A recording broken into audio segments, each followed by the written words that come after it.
All right, well, today we've got a very timely speaker and presentation on how we can transform our bodies and life in 2026. I don't know about the rest of you, but I'm looking forward to this, particularly after the last 3 weeks. Today our speaker's Erik Peacock with Puravida, is that? Puravida Fitness. Erik has been a personal trainer for over 31 years and owned Puravida Fitness for over 20 years. He loves to speak groups on health and fitness, spoken to many Rotary clubs over the years, and he holds 3 nationally accredited personal training certifications. He's a level 1 certified nutrition coach with precision nutrition. Erik holds a Bachelor of Science degree from Minnesota State, Mankato, in Recreation, Park, and Leisure Services and Corporate Community Fitness. Please welcome Erik Peacock. Thank you, Erik. All right. Well, it's always great to be at Rotary. As you guys have heard, I've spoke at a lot of different Rotaries, and I love this organization. I have a lot of friends who are Rotarians, and so thank you guys for having me here today. And what I want to talk about today is just how to make this really like a transformational year for you. I feel like fitness is just it's a catalyst to other great things in your life, no matter what age you are. My dad started training with me at 80 because he had a back surgery, and he was going to not be able to go hunting and work in his yard anymore, 2 things that he loves. And he was able to make some significant progress from going from a walker to going on a turkey hunting trip in South Dakota, running around a ranch. So, I mean, it doesn't matter what age you are. It's good to have fitness goals. I mean, who here has a 2026 fitness goal, or we want to call it a resolution? I mean, I know I do. Anybody? It's the number one thing, and people do it at the beginning of the year. It is the number one. And so what I want to do is impart some truth on you guys today, because I've done this, like you heard, for 31 years. So, to be in this career path for 31 years, you really see what works and what doesn't, and why you see such a high failure rate. It's about 80% by February have given up on that.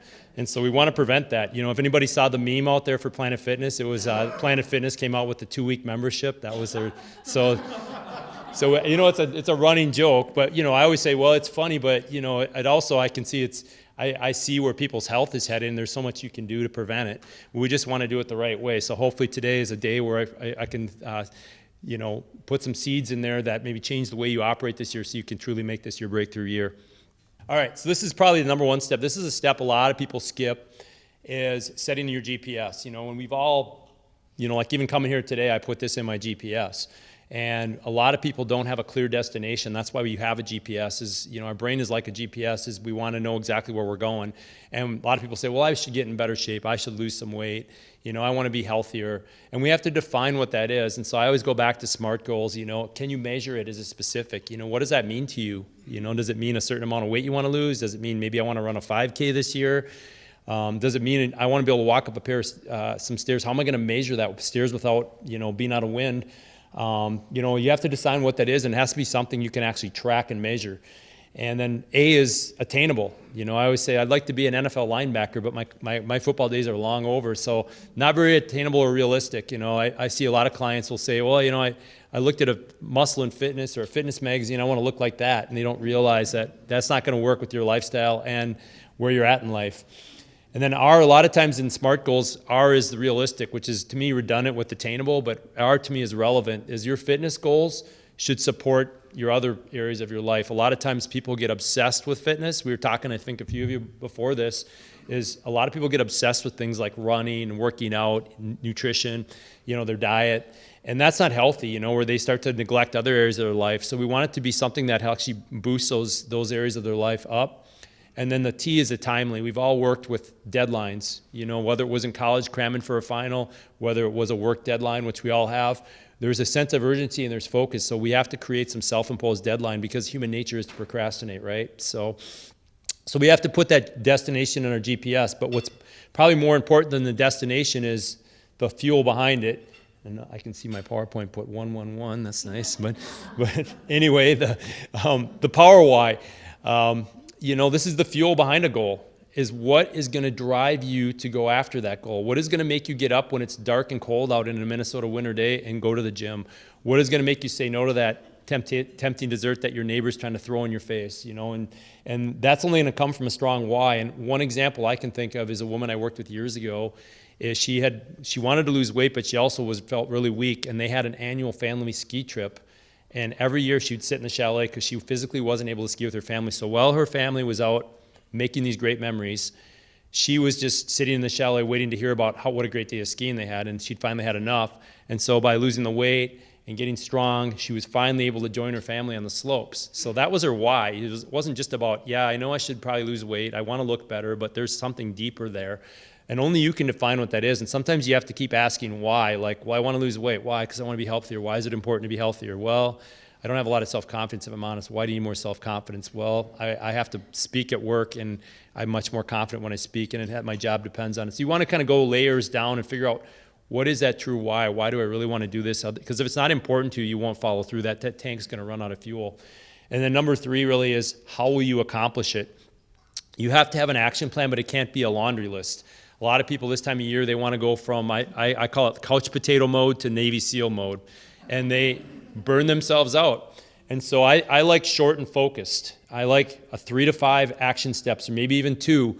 Maybe it's to start out, it's these baby steps of getting my steps in and bringing my lunch to work so I don't go to, the drive-through.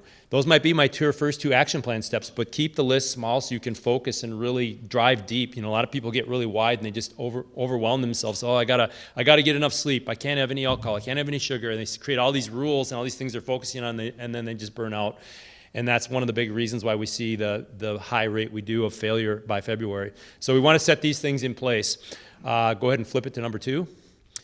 So people want to say, what's the most bang for the buck? I always hear, what's better, strength or cardio, strength or cardio? Well, for busy people, we like metabolic strength training. That means we're not standing around. A lot of times you'll go to a commercial gym and you'll see somebody do a set on a machine and then they're scrolling on Facebook or Instagram, or you'll see them kind of just chit-chatting, they're going slow. We want to move from thing to thing, so we use circuits, meaning that we do 3 or more exercises and maybe stations, or we do a superset where we might do an upper body pull and push, where you're alternating exercise, or a lower body and an upper body. There's different ways to do it.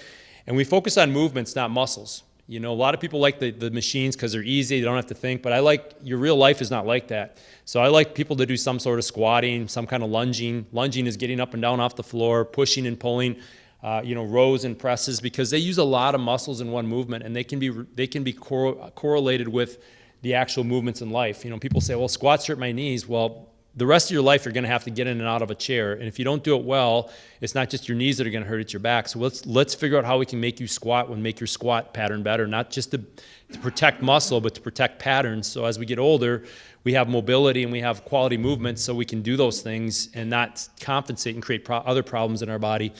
And so we like those compound movements like that, and we like to use challenging weights. Weights that are, we're not using pink dumbbells here. We're using weights that are going to actually create stimulus. And that doesn't mean we're turning people into power lifters, but we got people that are strong in their 50s and 60s right now that are doing the scary exercises like deadlifts, and we work them up to this. But being strong fixes a lot of problems, but to be strong, you got to challenge yourself. And there's a right way to progress into heavy weights. That'd be a whole other, seminar. And then turning up the dial weekly. A lot of times we do the same reps, the same exercises, the same weight over and over and over again. Your body is a very smart piece of machinery, so it adapts very, very quickly. So you have to change something, and I like little micro progressions every week. Things like, I'm going to add a few more reps here. I might add a little bit more weight. I might add a little bit more volume. Volume would be like if I did 2 sets this week, I'm doing 3 sets next week. Just doing more work in that work capacity in that time. It'd be kind of like if I was running, I'm adding distance onto my run, so that's volume of work. So there's different ways to turn up the dial, but that a lot of times people don't do that. Initially they get a little sore and they start to feel better, but then their body kind of plateaus out because there's no new fresh stimulus. So fresh stimulus is important.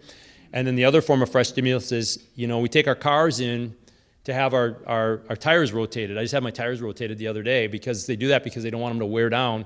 Well, much like our tires in our car, our joints are the same. So it's good to rotate exercises. I mean, there's a guy, I go to another gym to work out at because it's kind of a meathead gym, what I like, but all he does is bench press, and all he does is bench press. He's just like he's in meathead mode totally, and he comes in the other day and he said, I tore my pec. I'm like, gee, I wonder why, because you bench press, heavy every week and you're 57 years old, So it's good to rotate. If you want this for a longevity thing, is to rotate exercise. It's good to try a new exercise. Your brain likes that. It's good to have fresh stimulus in that aspect too.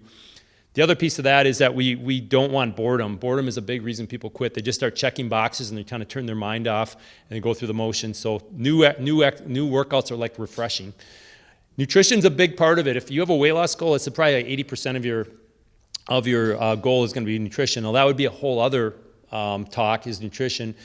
But in a short period of time, what I like to talk about is what are the basics. Focus on habits, not diets. There's a lot of diets out there. We have more diets than ever. The problem is we have a higher rate of people being obese and overweight than ever. Diets they don't train habits. They don't teach habits. People just blindly follow a diet and they get the results, but then when they go back off the diet, they haven't learned anything and they repeat that cycle. I like habits over diets. So like you pick a habit. You tell me what habit you want to work on. It might be like, okay, I want to drink more water. That might be a habit. Okay, how often do you want to drink water more? We always like the word consistency, not perfection, but I want to drink 64 ounces 5 days a week. So how are we going to execute that habit? I'm going to take my 32-ounce jug. I'm going to put it on my desk. I'm going to do 2 of those a day. I'm going to do that 5 out of 7 days a week. I'm going to create a consistent pattern. That is how you create a habit. So you have a way to track the habit, but you build one habit at a time. You don't try to stack a bunch of them on top of each other, because they've actually done studies on that, and it's a 100% failure rate. A stupid, simple rhythm. So nutrition success is not that complicated. We usually like to create a simple, stupid menu with people. It's finding healthy foods I can eat for breakfast, lunch, and dinner, and then if I'm a snacker, what are healthy snacks? And I wash, rinse, repeat. I wash, rinse, repeat. So I'm eating the similar things at the same time of day over and over and over again for most days out of the week. And that works really, really good, because people then they can kind of go into autopilot during the week. And a lot of times we give them a template for dinner, but they get into a rhythm, and your body likes rhythms. Circadian rhythms are good for your body. Think about if you sleep and you try to sleep in on the weekend, you can't. Your body's in a rhythm, right? You wake up sometimes without an alarm when you wake up for work during the week. Your body will do the same thing with nutrition. So we like to create that simple, stupid menu that you can do over and over and over again. And then like with anything, it's consistency, not perfection. I keep saying that, but 80-20. A lot of times people are all or nothing when it comes to dieting. If they have one day where maybe they overindulge, it's kind of like getting a flat tire, in my opinion, and just walking away from your car. You got to keep going and allow yourself to be consistent. If you're not doing anything with your nutrition, all of a sudden you start putting together 5-6 days out of the week of good choices and good habits. That's not perfection, but it's a lot better than the chaos that was there before. And you have to allow yourself those days. I don't like to call them cheat days anymore, because it sounds like you're doing something wrong. I like strategic refeed, because one of the things people do is they diet, and they don't realize when I go low calorie all the time, it kills my metabolism. My body will think I'm starving. It'll lower my thyroid. It'll react to that. So having some high calorie days is actually a good thing. People like to hear that. Go out with your spouse. Go out for pizza with your kids. Go out and have a dessert. Those are actually good for your nutrition long term. I mean, we use it in the fitness world, in the fitness physique world. We do that. We have competitors, and when I've done it, you have days where you have high calories, because it tells your body you're not starving, so you can give up more fat for energy. And then clean up digestive health. If you're sick all the time, if you're not losing weight, you're always bloated, that is a good indication that you don't have a lot of good gut bacteria and you have a lot of bad gut bacteria. So easy ways to kind of really start to balance that out is, I'm a believer in probiotics. Taking a probiotic, a lot of probiotics have prebiotics, which help feed probiotics, which is good bacteria. And you can also eat fermented foods like kefir, like sauerkraut, pickles. Some of the yogurts are really have good probiotics in them. But I always take a supplement just to make sure. And then your fiber. Women need 20 grams, guys need 30 grams. Fiber actually feeds, it's like fertilizer for good bacteria. And you want to get your digestive health under control, because if you're sick all the time, 70% of your immune system lives in your digestive tract. That's an indication that your digestive health is not good. Also, it helps when you have good digestive health. It helps your brain and your mental health, because a lot of your neurotransmitters like serotonin, dopamine are made in the gut and connected to the brain through the vagus nerve. So a lot of times this will help if you have depression or some of these things. It's like, start to work on your gut health. And then it also helps your metabolism too. So it's a big part of your overall success. And then intermittent fasting is a great tool. A lot of people just don't know how to use it. You don't want to fast every day, just like a medicine. You don't want to overfast, because if you fast too much, you'll actually lose muscle. But if you do it strategically, it'll help create a caloric deficit, so you don't have to keep those annoying food journals. So you're going to be in a deficit for the week. If you do a couple fasting days during the week and spread them out a little bit, that creates a caloric deficit for the week, but it also helps boost your immunity. It also helps lower your inflammation. It helps stabilize your blood sugar, which hormonally puts you in a fat storing environment. And the other thing that's good about that is it does something called autophagy, which is like a cellular housekeeping. It cleans out the bad cells and replaces them with good cells. So intermittent fasting can be a good tool, and there's all kinds of different ways to do that.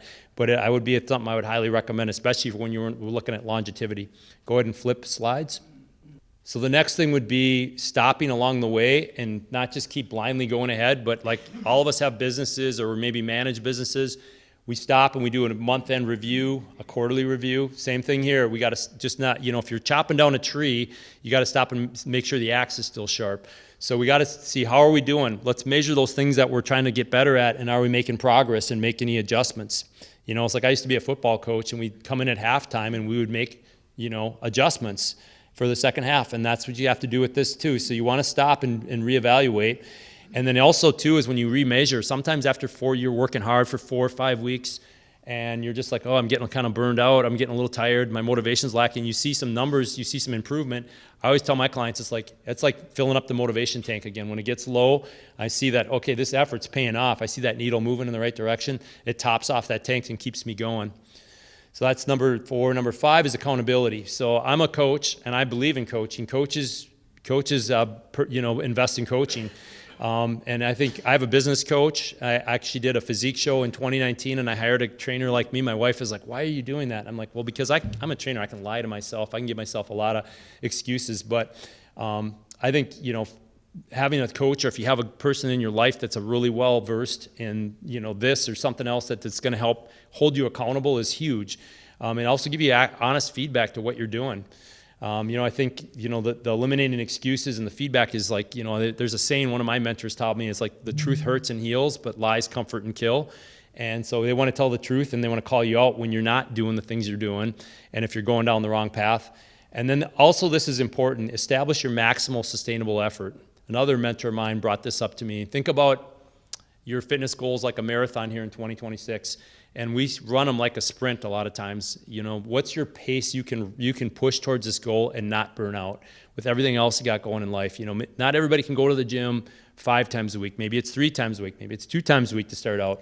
What's the pace you can run so you can finish the race? You have to have somebody that can really kind of help you gear that out, because people get excited this time of year and they want to run the 6-minute mile when they can only really run a 9-minute mile. So these are where a good coach and accountability or a good workout partner that's knowledgeable can help you out. Go ahead and flip this. So a couple people like we worked with. This is a woman that she's a counselor down in the South Metro, and she was actually, it's funny, she reached out to me. She's a YMCA group fitness instructor, but she was doing a lot of aerobics.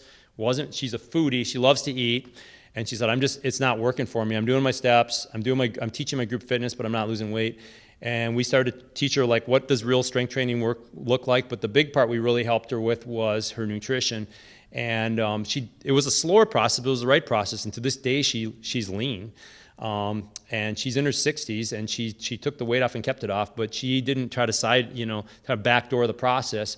But this is somebody like an example of who we'd work with. When you combine the metabolic strength training and the nutrition of what happens, and then another one is, you can flip slides, is this guy, Jeff. He was another dad for me in Apple Valley. Our kids were in sports together, and he reached out to me. He's an IT guy.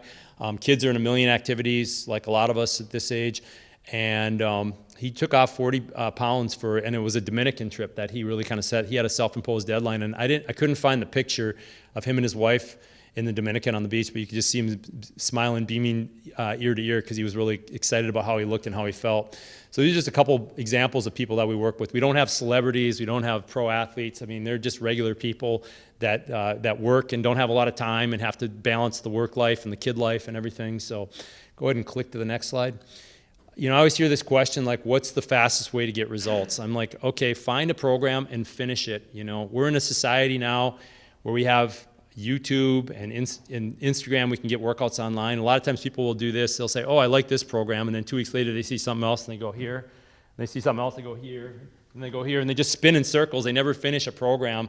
There's too much noise out there. So if you commit to a program that's been proven to be successful, they can actually show that they can do what they can actually help you finish it to the end. One of the things that's probably one of my pet peeves as a coach is when somebody hires you and they make their own little modifications, or I thought I would do this, and it's like your thinking and your modifications have gotten you where you were at. You need to humble yourself and be coachable and just follow the plan. it's great to give feedback, but don't try to coach yourself, because this is why you hired me. So follow the plan to the end. There's a lot of good coaching programs out there, but I'm like, I learn to finish things. In the fitness field, a lot of people get a lot of ADD, and I blame it a lot on social media and the things that are out there. Go ahead and click here.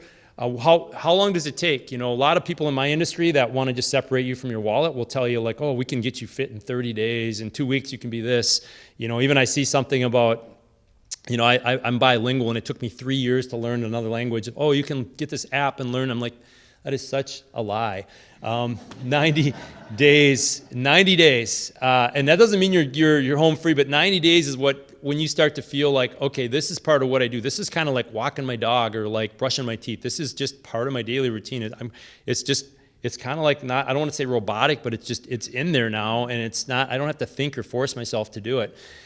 So people have to give themselves enough time to build these new habits into place. And a lot of times, if they don't see them in 2 weeks, they give up, and they're not putting enough time in there to save on the hard drive that is your brain. Number 3 is busy is the number one excuse. I'm busy. Years ago, I was at a timeshare presentation here in Bloomington. My wife dragged me to it, and it was horrible. I thought we were going to have to call for help, and we were being kidnapped. But the guy was trying to close me. It was like the one thing I got good at is this guy said, "Win in life are the stoplights all green," and that one stuck with me. Okay, I got one good thing out of this timeshare presentation. But that's the truth, right? We always have excuses like, I'll start when this happens, and pretty soon it's a year later. I saw one thing, it's like, oh, the holidays are here. I'm not going to wait till after the holidays. Oh, it's the new year, but my spring break trip's coming up. I'll wait till after that. Oh, the kids are graduating, they're out of school, and then there's the cabin. People just keep pushing things back, and an extra 100 calories a year is an extra 10 pounds of body fat. If you don't use muscle, it can, within 15 days, you can start to lose muscle, which sets you up for problems. Losing muscle is like losing armor. It's what protects your joints. It's what keeps your metabolism high. And if you don't do things to keep it, it's like a callus on my hand. If I don't use my hands and do manual labor and work in the weight room, my hands are going to get soft. So you have to give your body a reason to keep muscle. You have to give your body a reason to burn calories, so you don't gain that extra 10 pounds a year or even more than that. So I think, it's always going to be busy. There's never a perfect time, I tell people. So a helping hand for you guys. I brought a couple reports, so I put these things on your table. Go ahead and click it. I'll talk about these 2 reports. So as a thank you, I have a couple things. Nutrition. People always ask about measuring portions. So this is a portion guide we give away. It's a special report. And then when you go to the gym, it's not just how hard you work, it's how good you recover. So I have a recovery guide, because especially if you're lifting weights, you have to pay attention to recovery, because you're actually tearing your muscles down on purpose. So if you want to see progress, you got to make sure you're recovering. So put these on your table. These are, if you ever said, hey, you know what, I like some of the stuff you had to say, I'd like to meet with you and just do a complimentary consultation, that's 1. If you just would like the free reports, that's 2. You could fill these out. I've got some more I put 2 on each table. But I'll go ahead and click over. So final thoughts, and then if I have time, I'll take some questions. For every positive change you make in your life, something else changes for the better. It creates a chain reaction. And I have a personal example. I told you guys in 2019, I decided this is going to be the year I'm going to do another physique show. I did it in my late 40s. I don't know why. I just thought this is the year. I called it like the Chinese thing, the year of discipline. And I did that physique show that year, and it was great. I hired a coach. hit this great fitness goal. But the same thing I also did that year is I paid off all my business debt. So I really attributed, it was a mindset that was created from this fitness goal that gave me more discipline in my finances, and I paid off, my business became debt-free that year. So that was pretty cool to see. So look at this in the bigger picture. It's not just, don't put it in one category. It's like, look at it, how will this help me in the rest of my life? So with that, I say thank you, and I'll take questions. Yes, sir. Do you have any other supplemental suggestions other than probiotics for nutrition? Oh yeah, I use the Core 4. I like a multivitamin, just because it kind of covers the gaps. I mean, you still want to eat good food, but multivitamin, I like omega-3s because inflammation's a big problem, and that your body typically, we eat in our diets too many omega-6s, too much inflammation, so it balances off the inflammation in your body, and it's also good for your cardiovascular health. And I'm also a big fan of magnesium. Magnesium helps get cortisol low at night. It also helps kick up your melatonin levels, and it also helps it lifts up a neurotransmitter chemical called GABA, which helps you kind of get sleep, which sleep is so huge too. And so I take magnesium before bed. I think that's everybody in this society should do that. This time of year too, is vitamin D would probably be another one I would say is a huge, it acts more like a hormone than a vitamin. So that's like your foundational supplements. Yes, sir. On your second slide, in terms of dialing it up, how do you generally approach when you're ready to dial it up, like if you're on a treadmill, more elevation versus more speed, or if you're doing weights, more reps versus more pounds, or do you alternate them, or is there a general approach to that? One of the ones for weights that's really is cool is called progressive overload. So let's say I give you an exercise and I say you're doing 3 sets of 10 to 12. I'll start out and I'll go 3 sets of 10, 3 sets of 11, and then 3 sets of 12. And that 3 sets of 12 feels strong. Then I'll come back and I'll go 3 sets of 10 again, but I'll raise the weight up a little bit and I'll start at the bottom of that rep range. That's a real common one we use. With all those things you mentioned with the treadmill, that you could elevate that a little bit. You could go more duration. Any of those are going to be a progression on the cardio. I think any of those are good. Speed, elevation, or duration, or a combination of those. Yes, sir. Do you guys have virtual programs, or is this all coming to Lakeville?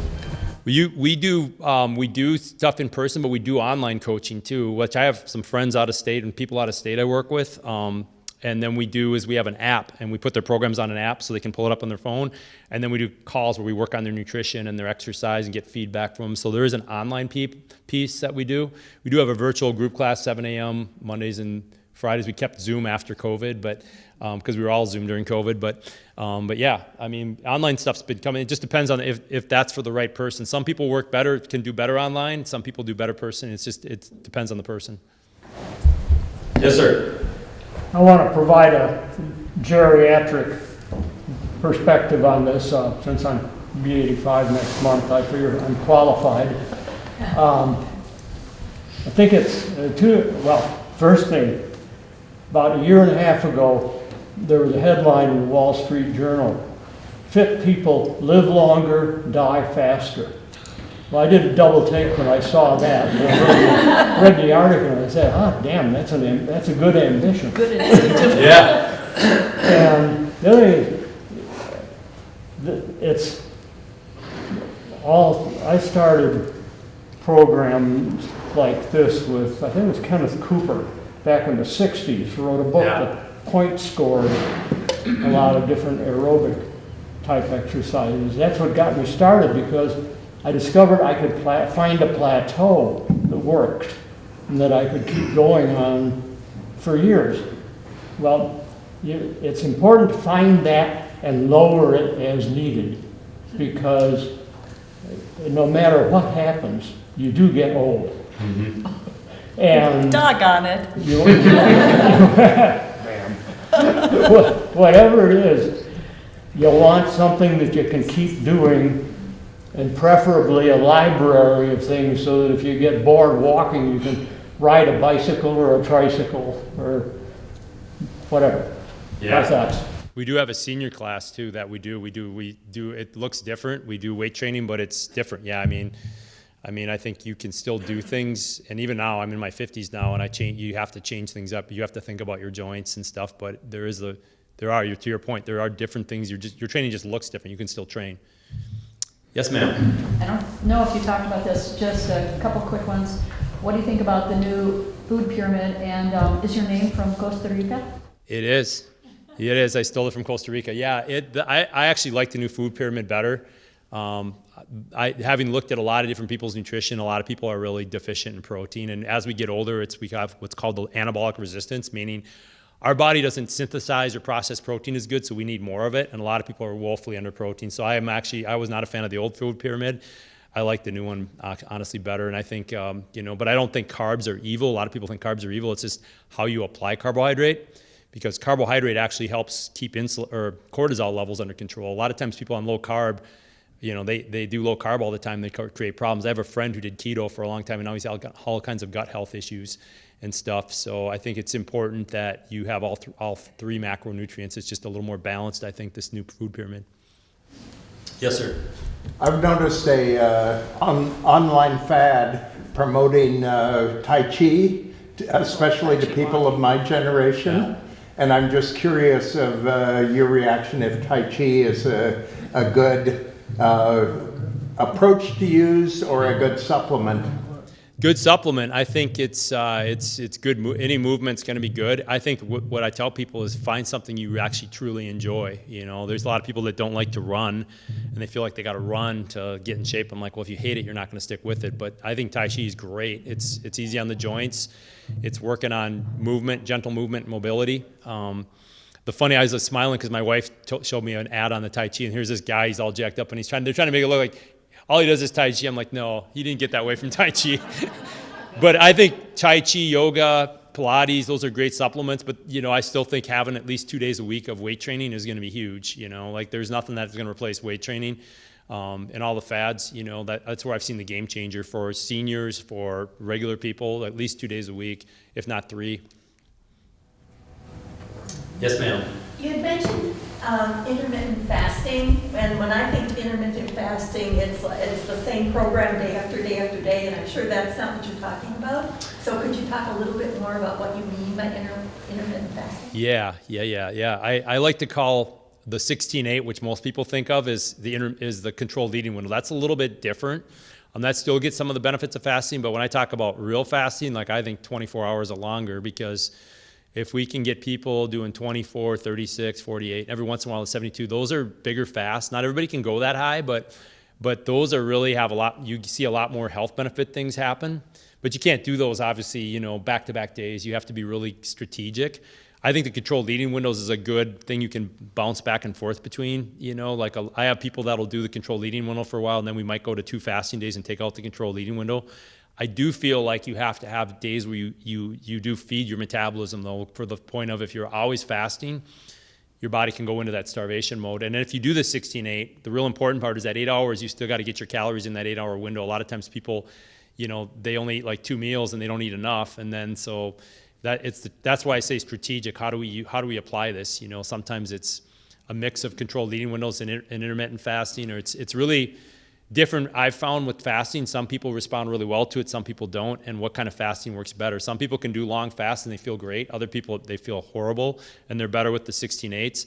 So nutrition coaching to me is a lot like a guinea pig thing. I've learned that everybody's different, not one size fits all.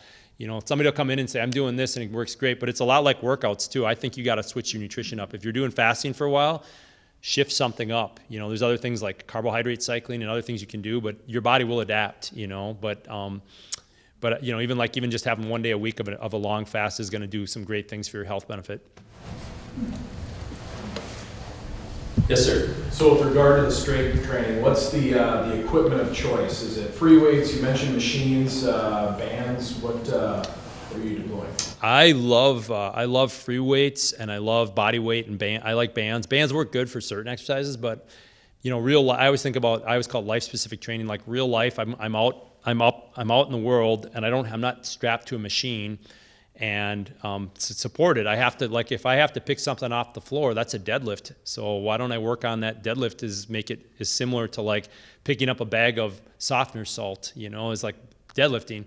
You know, and you know, squatting, I can do all kinds. I can do people always think of the bar on your back. That a lot of people don't do that. We do goblet squats or things like that can help that pattern. But I'm a big free weight. For the regular public, the big free weight guy, because that there's more nervous system interaction, because you're training your central nervous system to be efficient, and that keeps you efficient. So like I can go downhill skiing, I can go running, I can go hiking, and my the circuits are all on. A lot of times your nervous system's like circuits. Circuits get shut off, and strength training is a good way to turn those circuits back on, along with mobility work. Where machines come in, people go, are machines completely worthless? No, because if somebody's working towards putting on muscle, or sometimes in some rehab situations. I know recently I've been working with a physical therapist I really like, because I had a patella issue, and she goes, yeah, the one-legged leg extension is great to create good patella tracking, so I've been using a machine for a rehab purpose.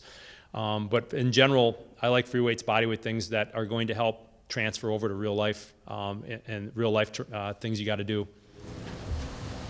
What about those GLP weight loss drugs, supplement, substitute, or neither? Oh, GLP-1s. So yeah, we're getting into peptides this year. I think they're great. I mean, there's different ones, but the Ozempic is really like, it just helps control blood sugar. It helps control appetite. The danger there is if you don't have a good nutrition plan and weight training plan, you're going to lose, and we've had 2 clients do this now, you're going to lose a lot of muscle and even bone density. So one of our clients lost 80 pounds, and you can just see it, her skin's hanging off of her.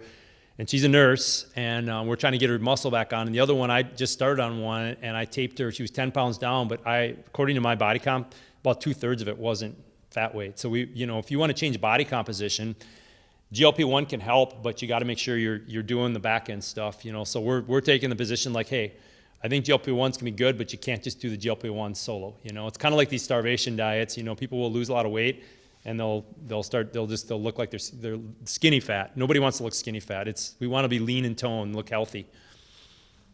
Yes, ma'am. What do you think of the added weights, like in a backpack or on the vests that they sell for people that are out walking and they carry the extra weight that way? I mean, they can be good. I mean, I think what I like doing better is loaded carries. So one of the things I have people do, and these are especially my seniors, is you think this would be like the hardcore thing, is farmer's carries, is carrying heavy weights in your hand with your grip. Because grip strength can be tied into, all-cause mortality. Like they've talked about grip strength as a big thing. So I like them to carry stuff.